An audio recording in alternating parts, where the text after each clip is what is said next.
Good morning and welcome to Sunday School. Before I begin today's lesson, I have a question. If I want to know about God, where do I look? In the Bible.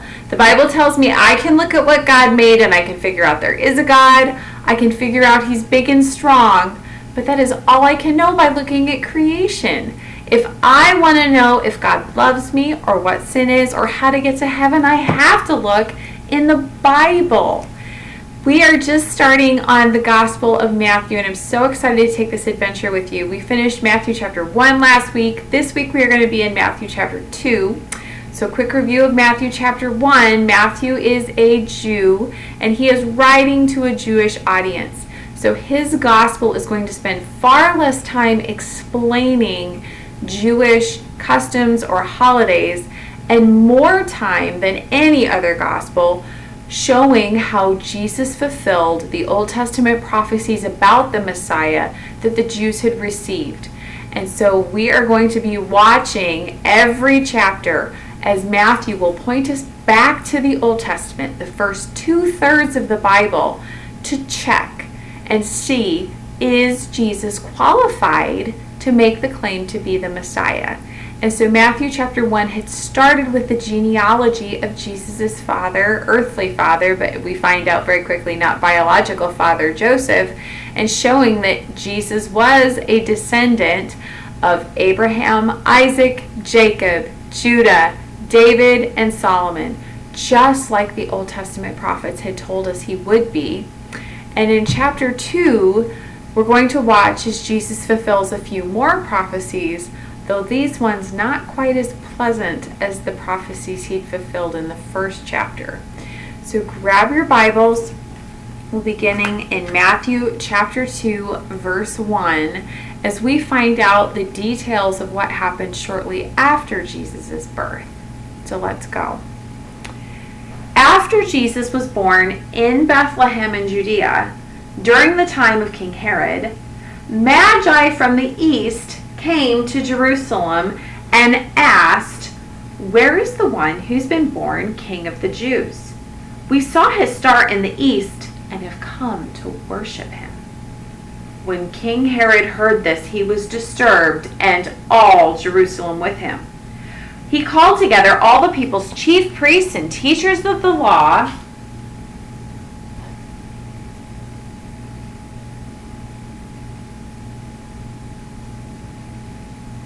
and he asked them,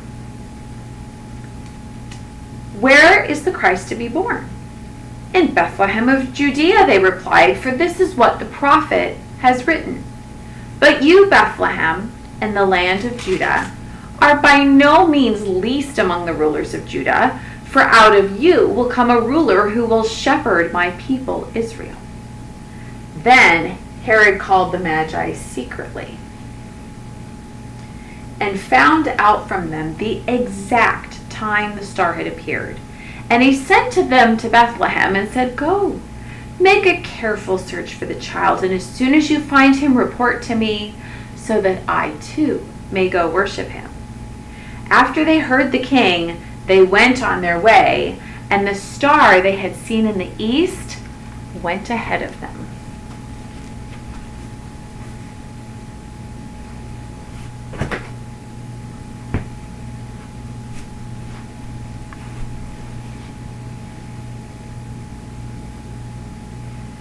Until it came to the place and stopped over the place where the child was. And when they saw the star, they were overjoyed, and on coming to the house, they saw the child with his mother Mary.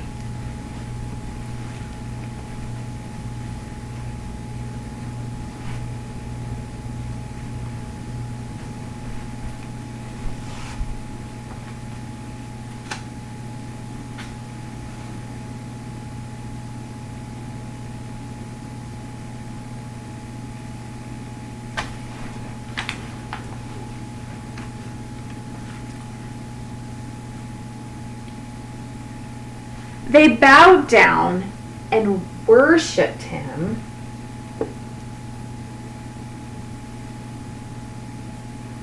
and presented him with gifts of gold and of incense and of myrrh.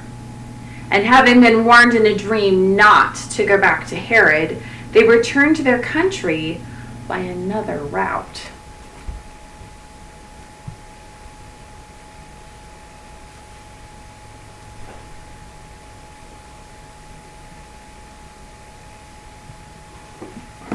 When they had gone, an angel of the Lord appeared to Joseph in a dream. "Get up," he said, "take the child and his mother and escape to Egypt. Stay there until I tell you, for Herod is going to search for the child to kill him." So he got up and took the child and his mother during the night and left for Egypt, where he stayed until the death of Herod. And so was fulfilled what the Lord had said through the prophet, "Out of Egypt I called my son."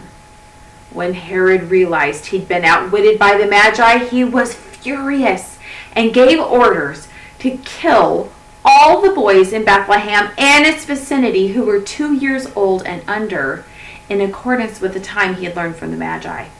And then what was said through the prophet Jeremiah was fulfilled. "A voice is heard in Ramah, weeping in great mourning, Rachel weeping for her children and refusing to be comforted, because they are no more." After Herod died, an angel of the Lord appeared in a dream to Joseph in Egypt and said, "Get up, take the child and his mother, and go to the land of Israel, for those who are trying to take the child's life are dead." So he got up and took the child and his mother and went to the land of Israel. But when he heard that Archelaus was reigning in Judea in place of his father Herod, he was afraid to go there. Having been warned in a dream, he withdrew to the district of Galilee. And he went and lived in a town called Nazareth. And so was fulfilled what was said through the prophets, "He will be called a Nazarene." Now let's go back through today's lesson. We need to learn some history in order to understand today's Bible lesson. So, what was going on in the world in the days that this lesson comes to us from? So in this time, the Jews had returned from Babylonian captivity, and they are living in the land of Israel again, but they are not in charge of themselves. They do not have a king. Instead, they had become part of the Roman Empire. And so they are now under the control and authority of the Roman emperor, who at this time happens to be Caesar Augustus.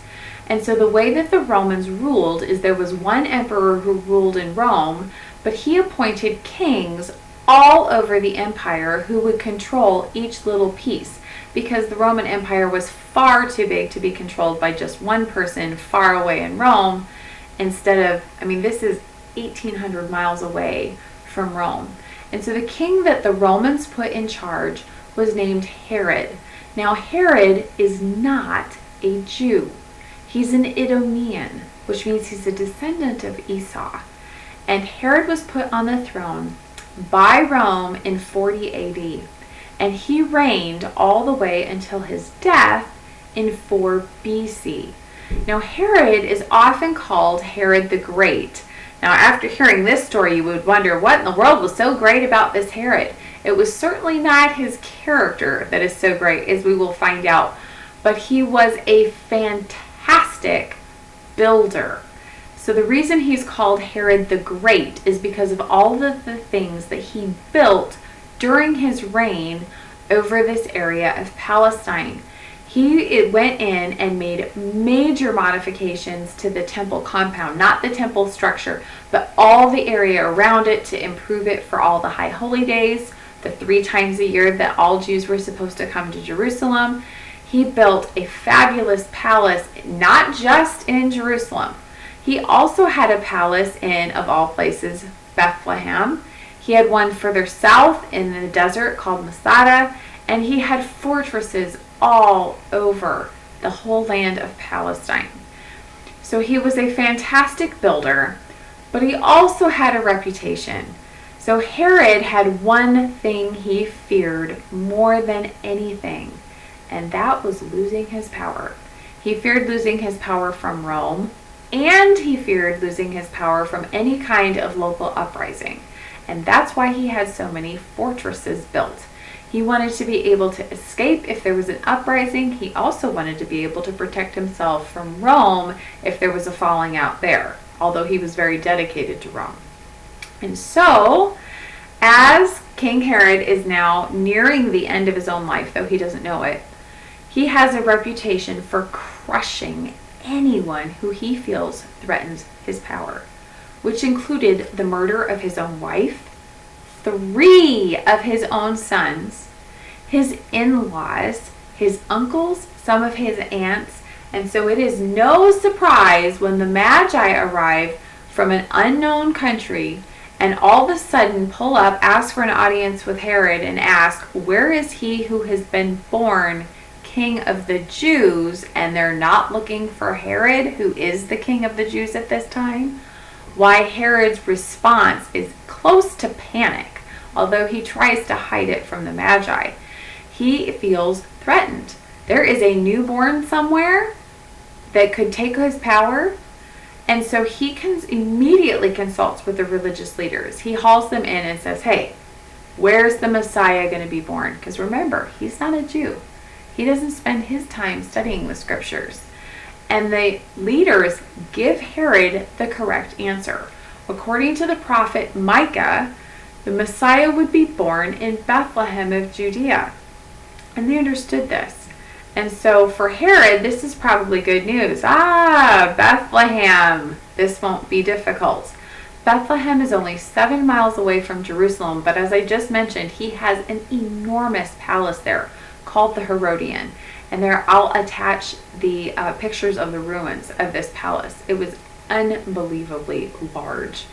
And so he calls the Magi back, asks for more details about their trip, and then tells them to go make a careful search for the child, come back and report to me, and I will worship him. But it's a trap, even though the Magi don't see through it. So the Magi go off to Bethlehem. They are overjoyed because the star they've been following all along does something that no star has ever done before.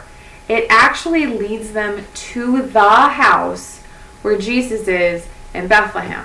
Have you ever seen a star leave its place in the sky and come lead you to an exact location? No. This is a very special star, although we are not told much about it. But they follow it and they immediately arrive at the home of Joseph and Mary. And at this time, the text is clear. They're living in a house and Jesus is a child.